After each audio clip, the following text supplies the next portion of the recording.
Hello and welcome to video number 3. In this specific video, you're going to learn how to map out your sales funnel. This part of this whole video course is very important because you need to know how your sales funnel looks like so that you can connect everything together. So let's go ahead and get started. The first thing I want to talk about are upsells and one-time offers. For some of you, you don't know what upsells and downsells are. So let me make sure that you understand what it is and how powerful it can be if you add them to your sales funnel. Upsells and one-time offers are the same thing, just different names. They are basically whenever somebody offers you a product, and let's say for example you go to McDonald's. McDonald's is a great example of this. You go there, you ask for a combination, and they say, would you like fries with that? Would you like to upgrade from a small to a medium, medium to large, and so forth? That's what we call a one-time offer. But in this case, the one-time offer is offered after the person purchases. So the reason why one-time offers are very, very powerful is because customers are in a buying mode. So they just purchased your front-end product and you provide them with a one-time offer that is related to the front-end product. So upsells and one-time offers, they are easier to sell once the customers are in buying mode. So like I said earlier, it must be related and helpful to the front-end offer.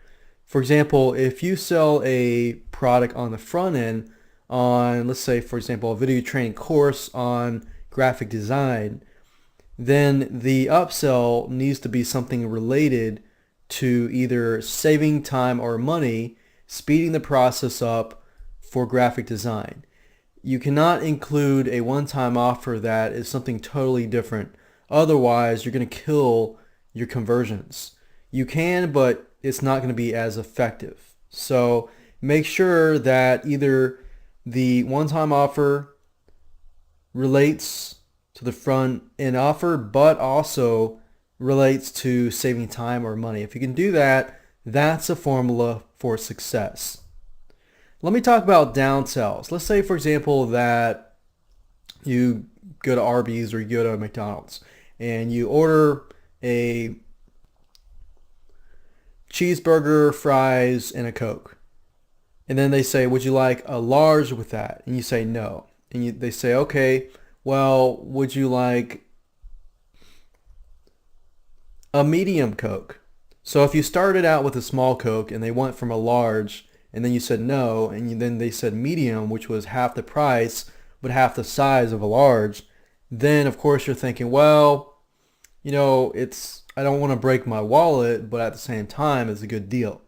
So downsells are basically part of the upsell. So usually half or a piece of the upsell.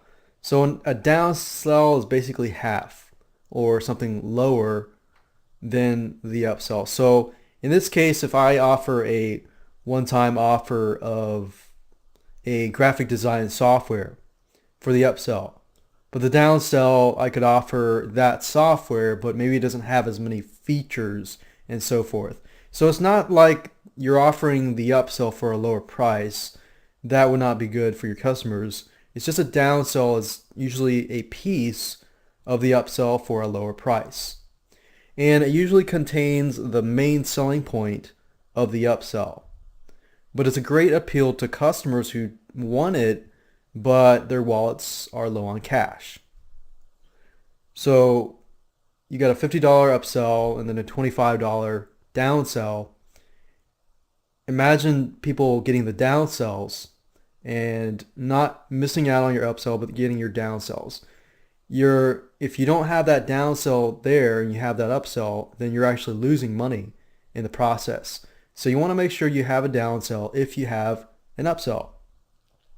Now that you understand these two items, which are very important if you do choose this route, now I want to talk about basic sales funnels. Normally, your sales funnel is going to look like this. You're going to have your main sales page, and then somebody clicks on the JvZoo buy button, which this arrow shows that they're in the process of ordering, they order, and then they're directly sent to your thank you page. That's a basic sales funnel, and majority of you will probably have this sales funnel. And because of that, I will be following a basic sales funnel in terms of the setup process for JvZoo.